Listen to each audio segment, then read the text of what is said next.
what has to happen different to generate pressure on the quarterback, and how important is generating pressure on the quarterback against Alabama in particular? We say here all the time, the best rush is the best coverage, and we got to get to the quarterback. It's just nothing else about it. Last game, we did not do that, and I know a lot of people felt hurt after that one, and I hold myself and my room accountable, and also the D-line. That's our job as pass rushers, is to get after the quarterback, and we didn't do that. And so, the difference between this game and that game is we just have to do it. We have to find a way. And I believe in our coaches. I trust in the plan that we now talking over still to be able to do that. All right. Our next question comes from Mark Schleybaugh. Mark?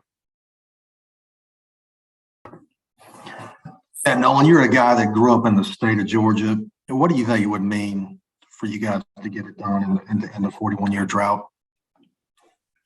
I think it means everything.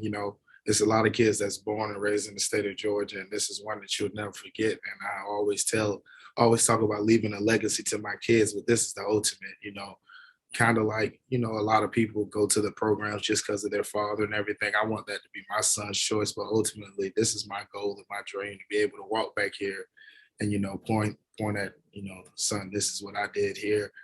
And, we're born and raised here. So why wouldn't we want to do that?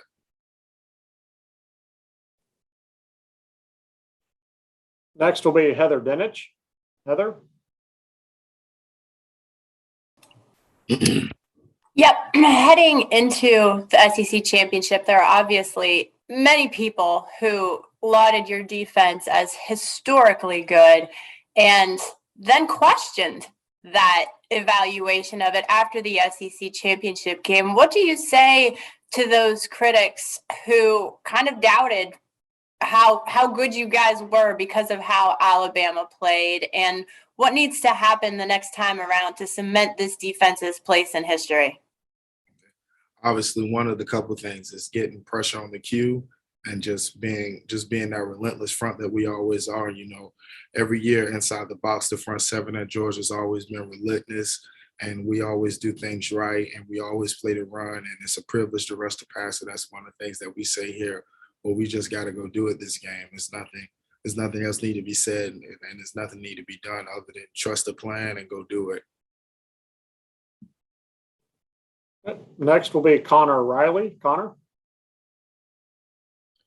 Hey, Nolan, with this being Dan Lanning's last game here, what has he meant to your development, and how has he helped the University of Georgia? Oh, man. As far as helping the University of Georgia, man, it's crazy, and the things that he do, the scheme that he brought in, the philosophy that he kind of, brought into the SEC in Georgia, as far as, us slanting, us moving gaps, and just being relentless up front and doing a lot little with a lot more. We call it playing a couple gaps, two gapping and stuff like that. We still do all those same things that the old Bama used to do. If you know anything about football, they created the first generational defense, but we're just doing it a little different, I'll say. And we move gaps, and we try to have gap responsibility, and our backers know where everyone's supposed to fit. And it's a little orthodox, but it obviously is working, and I love it. All right. Next will be Anthony Dasher. Anthony? Hey, Nolan, good to see you today. Good to see you too. I know after, again, getting back to that first game, I know Coach Mark mentioned how that game humbled everyone. That was his word, and perhaps let everybody know that, maybe the team, defense, whatever, maybe not quite as good as everybody thought they would. What was practice like, knowing that, leading up to Michigan and now moving forward to Alabama next Monday night? Yeah, you can only judge a man by what he does next and how hard he gets hit and gets back up. And I think we got hit pretty hard, and I thought we got up pretty well because guys didn't sweat it from day one. Guys said, we know we need to work. We know we have an opportunity of life. And now that we're here, in the national championship, I think we bounced back pretty well. Now it's time to go finish the job. That's all it is, the need to be said and done. We need to go finish the job and, finish what we started. Next, we'll hear from Mike Griffith. Mike? Yeah, hey Nolan. Hey man, 7 quarterback hurries against Michigan.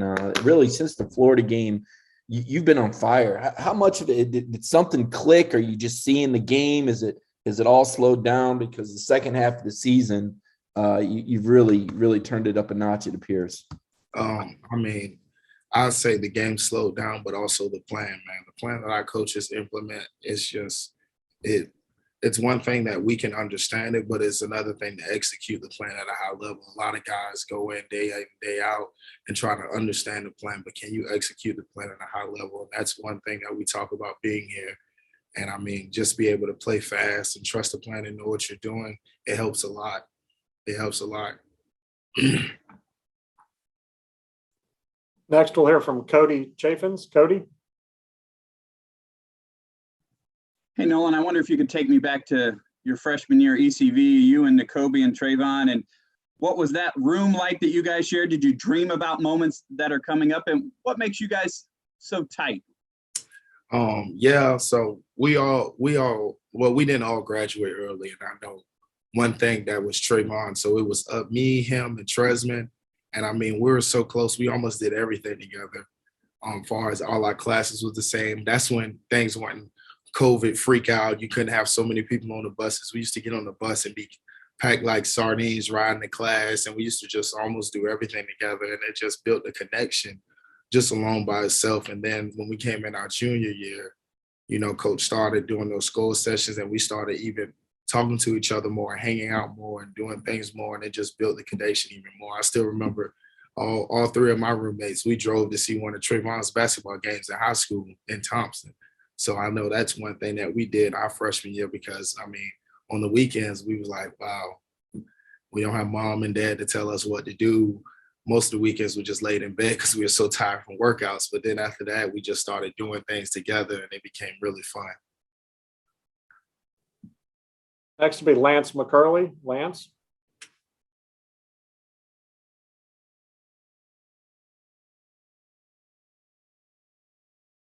Can you hear me? Yes, sir. You said a second ago about Alabama kind of laying the blueprint kind of for y'all's success, but just a little bit in a different way.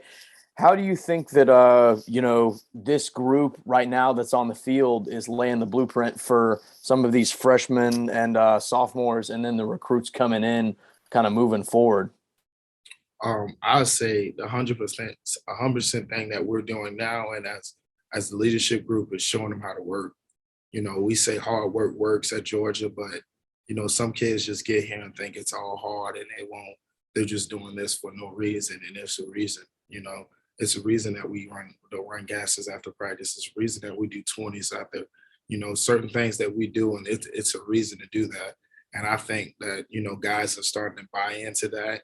And you see the effect, you know, when a lot of guys buy into the strength team program and we all say 1 + 1 = 3. When you have that mindset as guys, the most unselfish guys in the best defense ever, and we're still unselfish, I think that's just the best thing ever. And that lays the blueprint up by itself and just things on how it needs to be done. Next will be Jake Rowe. Jake? Nolan, I was wondering if you could take me back to kind of the end of the SEC championship game. And I know you guys have talked about it being a wake-up call and being humbled, but what was your emotion after that game? I mean, what were you feeling once the clock hit 4 zeros and that one was in the books? You want to know the honest to God truth? I cried. I've been playing football. I'm 20 now. I've been playing football since I was 4. 16 years, I haven't won anything. I haven't won a championship. I won a couple bowl games, but anything big, any championship, I never won yet. And that's one thing that keeps me going. That's just something in the back of my head that I know that keeps me driving. I just want to win. I could care less how it gets done, how pretty it looks. I just want to win and play ball. Next will be Lane Higgins. Lane? Hey there, Nolan. Obviously, you weren't around on that 2017 to 2018 team that last played Alabama in the championship, but it seems like they've kind of been a thorn in Georgia's side. You know, maybe not one of the team's typical rivals, but one of circumstance in the last few years, and that you always end up playing Alabama in these big consequential games. Do you think that there's kind of a mental block, or do you think that there's kind of just this, I don't know, a different way of viewing Alabama compared to different opponents based on their history against you? I said this when I was a freshman. I mean, every man wakes up and puts his pants on one leg at a time. There's no such thing as a mental block. The key word is in your head. That's mental. You got to go out and go do it. Get that out your head. I don't think it's a mental block. I think the first time we played them, we gave up a couple big plays. You change 3 plays in the game, and the whole game could be different. And one of those plays are on me myself. You know, I should have been more aware to jump on the ball instead of trying to pick it up and run. And I mean, just you can't have those small mistakes in those big games because it's a game of inches. And as we watch the film over and over again with our coaches' comments, we learn it's a game with just small inches. Next will be Steve Hummer. Steve? Yes, hi, Nolan. I don't know, for someone your age, 1980 may seem like the Middle Ages, but I don't know if how much do kids at that program hear about that team and that season, what it did, and is that any motivation at all to drive you to build that kind of legacy? I mean, 100%. You know, to be the first since the drought, I think, you know, I tell people you'll be a Georgia legend. No matter if you're from the state of Georgia, outside the state of Georgia, you'll be a Georgia legend. And we came here to be legendary, be special, leave your mark. You know, like I always say, you know, I want to bring my kid back and tell him this is what I did. I want to leave my mark. I just don't want to be another University of Georgia player. Next will be Andrea Adelson. Hi, Nolan. As a follow-up to that, I'm wondering if you watched the national championship game between these two teams a few years ago as a Georgia kid and top prospect, and if you did, where you were and what you remember about watching it.